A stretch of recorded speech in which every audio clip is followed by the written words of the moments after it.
Assalamualaikum warahmatullahi wabarakatuh.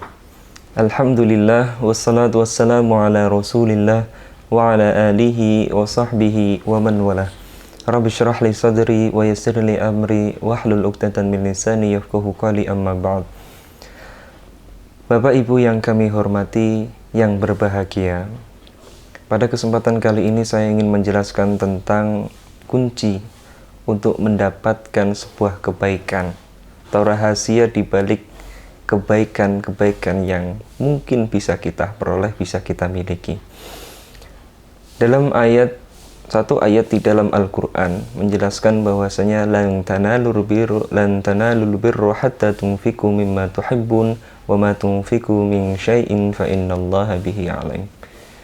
Kita tidak akan pernah mendapatkan sebuah kebaikan sehingga kita mau untuk mengeluarkan, untuk mengorbankan apa yang paling kita cintai atau sesuatu yang kita cintai. Wa ma tunfiqu min syai'in fa innallaha bihi alim. Dan kita apa yang kita keluarkan dalam bentuk apapun itu, dalam jumlah berapapun itu, maka ketahuilah bahwasanya Allah Subhanahu wa taala pasti mengetahuinya. Dari sini kita bisa mengambil pelajaran bahwasanya kebaikan itu perlu pengorbanan. Salah satunya di sini ada kata infak.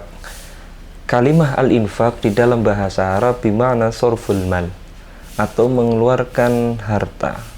Entah untuk apapun itu, untuk siapapun itu, apakah untuk hal yang positif ataupun negatif, itu bisa dikatakan infak. Maka yang membedakan antara infak di jalan Allah dengan infak yang tidak diridhoi oleh Allah ya sangatlah mudah. Apakah kita mengeluarkan harta kita untuk hal yang bermanfaat, untuk orang-orang yang tepat atau tidak? Apakah kita mengeluarkan hartanya itu malah untuk bermaksiat gitu? Kalau bermaksiat berarti itu bukan disebut infak fi sabilillah, maka kita tidak mendapatkan pahala, bahkan kita malah mendapatkan dosanya. Kemudian yang berikutnya ada kesamaan antara infak dengan nafkah. Kalau infak tadi mutlaqus sorfi, pokoknya kita mengeluarkan uang, harta yang kita miliki untuk siapapun itu, dalam bentuk apapun, atau untuk hal yang baik ataupun buruk sekalipun, itu namanya infak. Nah, kalau nafkah itu mengeluarkan harta, kewajiban kita untuk mengeluarkan harta untuk orang-orang yang menjadi tanggung jawab kita. Ketika orang sudah berkeluarga, maka kita mengeluarkan harta untuk istri kita, untuk anak-anak kita, karena mereka termasuk golongan orang-orang yang wajib kita beri nafkah. Kemudian ada juga kaitannya antara infak dengan sedekah. Yang namanya sedekah adalah mengeluarkan harta. Infak pun sama-sama mengeluarkan harta, tapi yang membedakan adalah kalau sedekah itu niatnya taqarruban lillah, untuk dekat atau agar dekat kepada Allah Subhanahu wa taala. Nah, infak pun bisa kita niati atau bisa menjadi sedekah ketika kita memiliki niat mengeluarkan harta yang kita miliki dengan niatan agar kita lebih dekat kepada Allah Subhanahu wa taala. Maka makna infak itu jauh lebih umum daripada nafkah maupun sedekah. Kalau nafkah mengeluarkan harta untuk orang-orang yang sudah menjadi kewajiban atau tanggung jawab kita, adapun sedekah mengeluarkan harta dengan niatan taqarruban lillah atau agar kita dekat dengan Allah Subhanahu wa taala. Bapak Ibu yang kami hormati, itulah tips ataupun cara agar kita mendapatkan kebaikan, yaitu salah satunya adalah dengan berinfak di jalan Allah. Maka pada kesempatan kali ini, marilah saya mengajak Bapak Ibu semuanya agar mau untuk mengeluarkan hartanya dalam jalan atau di jalan yang Allah ridhoi. Entah dengan membantu orang fakir miskin, entah dengan memberikan beasiswa kepada anak-anak yang tidak mampu, yang memiliki semangat belajar yang kuat, ataupun lain sebagainya. Bapak Ibu yang berbahagia, pada kesempatan kali ini saya ingin mengajak Bapak Ibu semuanya untuk berinfak dalam jalan Allah, tidak mengeluarkan harta untuk hal-hal yang sifatnya maksiat atau tidak penting, tapi mengeluarkan harta dalam upaya mendapatkan ridho Allah Subhanahu wa Ta'ala dan membantu sesama manusia ataupun makhluknya.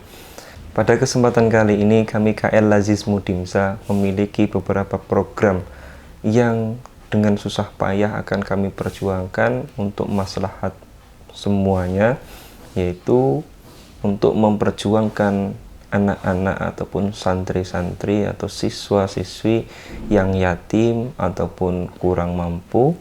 Kami ingin memberikan beasiswa kepada mereka dengan harapan mereka tetap semangat dalam belajar dan dalam mengejar cita-citanya. Karena bagaimanapun setiap manusia itu memiliki hak untuk mewujudkan cita-citanya. Program kami yang kedua adalah membebaskan mata air. Alhamdulillah ada salah seorang muhsinin yang mau ataupun rela mewakafkan mata air miliknya untuk Pondok Pesantren Darul Ihsan Muhammadiyah. Tapi sementara ini kami terkendala dengan akses ke mata air tersebut, maka kami mengajak Bapak Ibu semuanya untuk bareng-bareng bersama-sama membantu melancarkan distribusi air minum untuk santri-santri kita ini. Karena bagaimanapun juga setiap sen yang keluar dari kantong kita dan itu sifatnya masih dinikmati, masih dimanfaatkan oleh orang lain, insya Allah pahalanya itu tidak akan pernah terputus. Maka sedekah jariyah salah satunya seperti itu. Selama Pondok Pesantren Dimsa masih memiliki santri, insya Allah jenengan masih mendapatkan pahala. Kemudian program kami yang berikutnya adalah pembangunan pondok pesantren, karena di pondok kami masih ada beberapa hal yang sifatnya dalam tahap pembangunan, belum selesai secara penuh. Alhamdulillah kami sudah memiliki unit sekolah baru yaitu MA Darul Ihsan yang sifatnya fokus dalam mendidik putra-putri bangsa untuk memahami dan menguasai agama. Kelak kedepannya mereka menjadi sosok ataupun generasi yang bisa meneruskan perjuangan-perjuangan ulama di generasi sebelumnya. Maka dari itu, monggo kami mengajak Bapak Ibu semuanya untuk bareng-bareng berinfak, bersedekah di jalan Allah. Insya Allah apa yang jenengan lakukan, apa yang jenengan keluarkan itu tidak pernah menjadi hal yang sia-sia, tapi dinilai pahala dan menjadi sedekah jariyah jenengan. Walaupun jenengan sudah meninggal, insya Allah pahalanya tetap mengalir. Ingat, lan tanalul birra hatta tunfiqu mimma tuhibbun wa ma tunfiqu min syai'in fa innallaha bihi alim. Kita tidak akan pernah bisa mendapatkan sebuah kebaikan sehingga kita mengeluarkan apa yang kita cintai. Salah satunya adalah uang. Itu merupakan hal yang semua orang itu pasti cintai. Wa ma tunfiqu min syai'in fa innallaha bihi alim. Dan tidaklah kita mengeluarkan sesuatu atau berinfak kecuali Allah Subhanahu wa Ta'ala mengetahuinya. Cukup dari kami, semoga kita senantiasa di dalam perlindungan Allah Subhanahu wa Ta'ala. Nasr minallah wa fathun qarib. Assalamualaikum warahmatullahi wabarakatuh.